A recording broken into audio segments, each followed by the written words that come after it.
listen to part of a university lecture by a professor of history. You know, sometimes the study of history can be fun, so let's spend a few minutes having some. I'd like to make a not-so-scientific comparison of two events: the naval attacks of the Mongols on Japan in 1274 and 1281, and the naval attack of Spain on England in 1588. These two famous historical events took place 300 years apart and halfway around the world from each other, and they are quite unrelated. But some of the details of these battles are intriguingly similar, if only by chance. But first, let's review the two adventures very briefly. Kublai Khan, the grandson of Genghis Khan, in his drive to expand his empire, attempted to invade Japan twice. His first invasion in 1274 managed to establish a beachhead in Kirisu in southern Japan, but anticipating Japanese reinforcements, his commanders withdrew their troops to their ships, and this fleet of some 900 ships was caught in strong winds that claimed as many as a third of his forces, the rest returning crippled to the mainland. Kublai Khan's second effort in 1281, which was composed of two fleets totaling some 3,500 ships and 100,000 soldiers, suffered an even worse fate.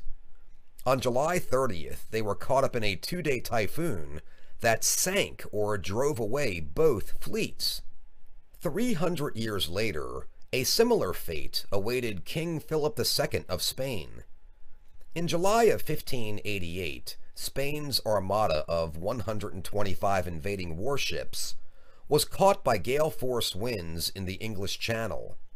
They were driven north around Scotland, and then west and south around Ireland.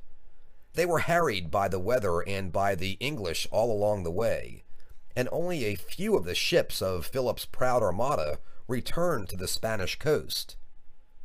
The best-known facet of these battles is that the two aggressors were both defeated by the wind. This was so remarkable at the time that both Japan and England, both of them second-rank island nations threatened by larger and more powerful mainland enemies, both nations memorialized and defied these saving storms. England's Queen Elizabeth had a medallion struck with the words, "God blew and they were scattered," engraved on it, and all England believed that the storm had been the work of their Protestant God in defeating Catholic Spain.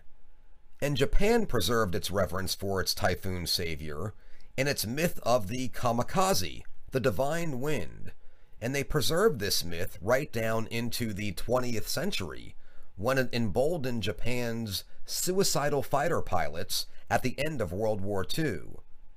Both nations got a lot of help from the wind gods, but they also got some human help too. First of all, their invaders rushed into battle with more haste than care. Both Kublai Khan and Philip II were angry, impetuous leaders.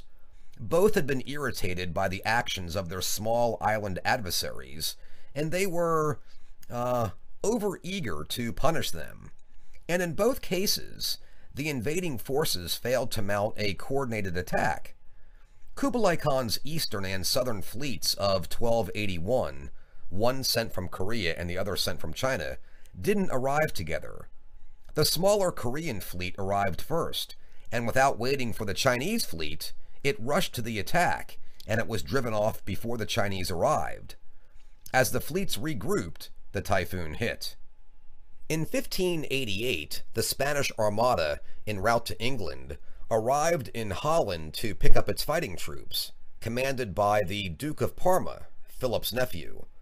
But the Duke was not there yet, and the Armada was blown north before they were able to combine their forces. The Japanese and the English helped themselves too, using some similar naval tactics.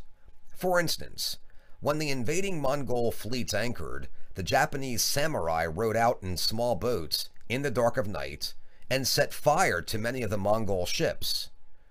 With the same idea in mind, the English commander, Lord Howard, sent fire ships careening into the anchored Spanish fleet at midnight.